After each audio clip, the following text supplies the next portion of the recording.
Time flies off. It's well said, time and tide will wait for none. So it's up to you to make good use of your time. Welcome once again to News Analysis. News Analysis, a weekly magazine on current affairs.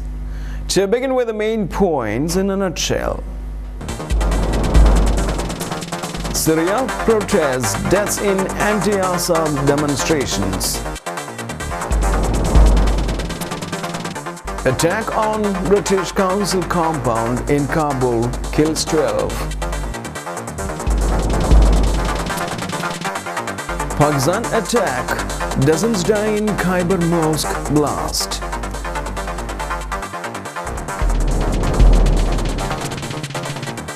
India corruption, Hazare leaves jail to begin fast. Libya conflict, rebels battle for Zawiya and Zlitan.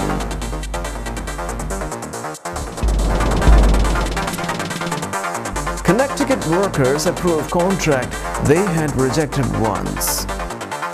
Now the news in detail.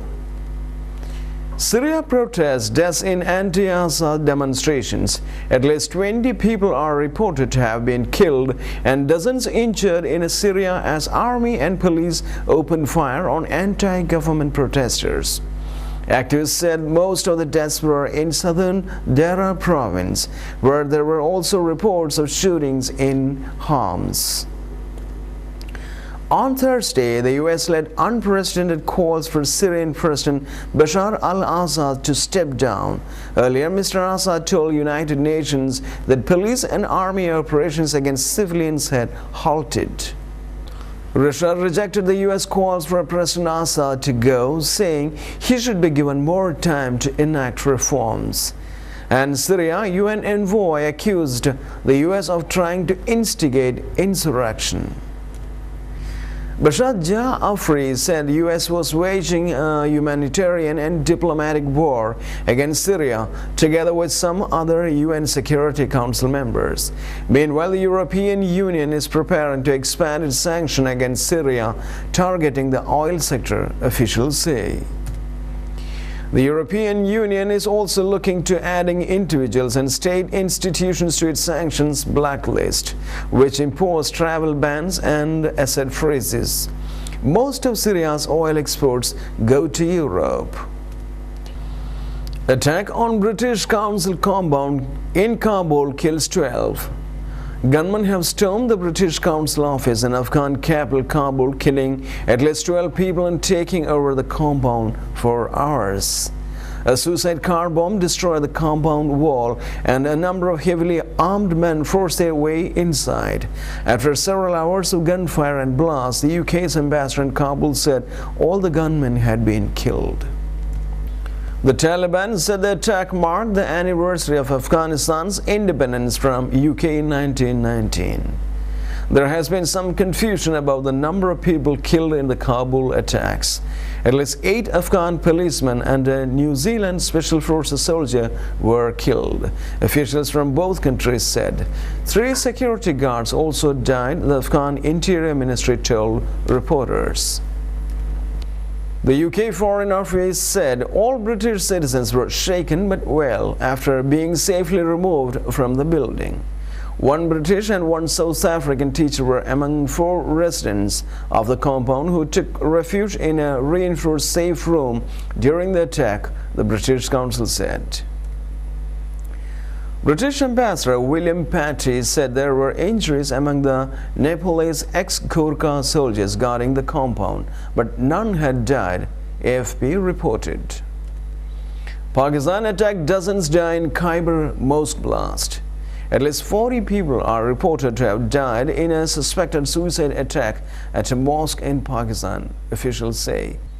The blast happened when hundreds of people had gathered for Friday prayers at the mosque in Kunti village near the town of Jamrud in northwest Khyber tribal district. Dozens of people were also injured, with more deaths feared. Taliban and Al-Qaeda militants are active in the restive tribal region along the Afghan border. It was a suicide attack. The bomber was wearing about 8 to 10 kilograms of explosives and was on foot. He detonated the main prayer hall, Deputy Chief Khalid Mumtaz Kunti told AFP news agency. Senior government official Khalid Mumtaz Kunti said ball bearings had been found at the site, which indicated a suicide attack. The toll could rise as many wounded are in serious condition, he said. Video footage of the scene showed shoes and clothing scattered, the mosque and prayer mats covered with blood. India corruption, Anna Hazare leaves jail to begin fast. Indian anti-corruption activists Anna Hazare have launched a 15-day public hunger strike at Park in Delhi. Mr. Hazare told thousands of flag-waving supporters gathered at Ram Leela Maidan, where the fast is being held, that his fight against corruption will continue. He was released from Tihar jail earlier on Friday after his arrest on Tuesday sparked mass protests across India. Mr. Hazare wants to force the government to strengthen the anti-corruption bill, which he regards as too weak. On Thursday, the 74-year-old former army driver agreed to a police offer permitting him to go on hunger strike. He had previously vowed to remain in custody unless he was permitted to resume the protest, which triggered his arrest. His campaign against graft has struck a chord with many Indians.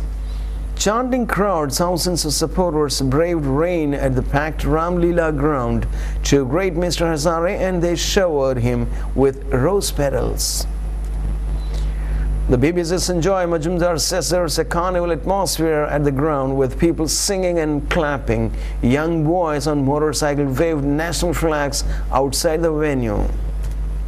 और खास तौर मेरे युवक जो आशा स्थान है मेरा, वो आप जो ये क्रांति कर रहे हैं उससे मुझे यहाँ ऊर्जा मिल रही है और मुझे अभी ऐसे लग रहा है कि 15 दिन की मुद्दत है ना, तो ये 15 दिन तो मुझे कुछ नहीं होगा और 1 सप्ताह की मुद्दत में मांगूंगा सरकार से।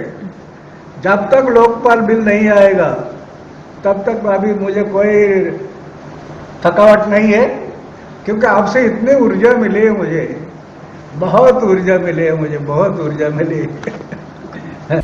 Libya conflict, rebels battle for Zawiya and Zlitan.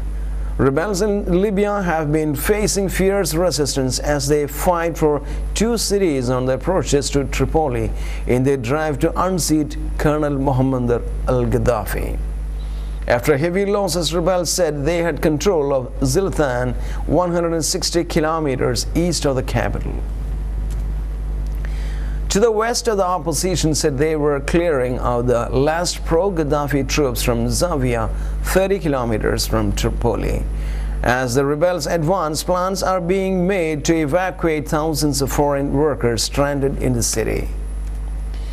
The fighters have liberated Zlitan and they are fighting west of the city. The Associated Press news agency quoted Munir Ramzi of the opposition Misrata military council as saying, he said the rebels were in control of the city and Colonel Gaddafi's forces were fleeing after Friday's frightening fight.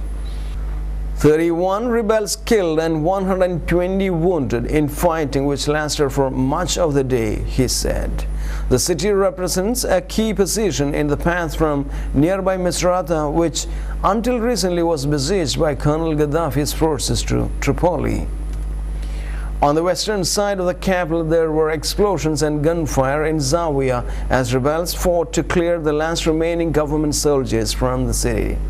Capturing the town cuts the main road from Tripoli to Tunisia, severing the principal supply route for Colonel Gaddafi's forces.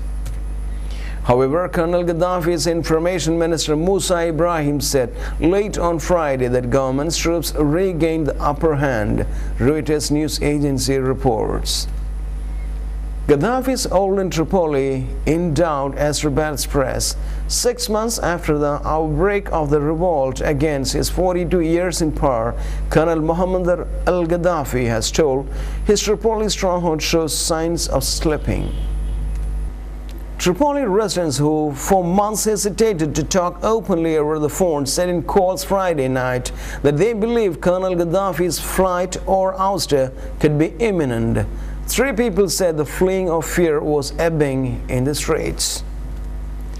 It's much quieter today than yesterday and the day before, said one resident, still not willing to reveal his name.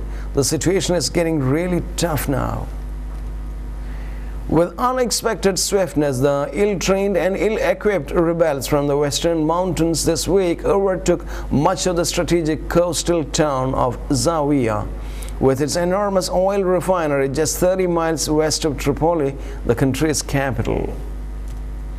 By Friday, they had also taken Karyan, an important outpost among the trade route to the south. The situation is very dangerous for us because you can't move free.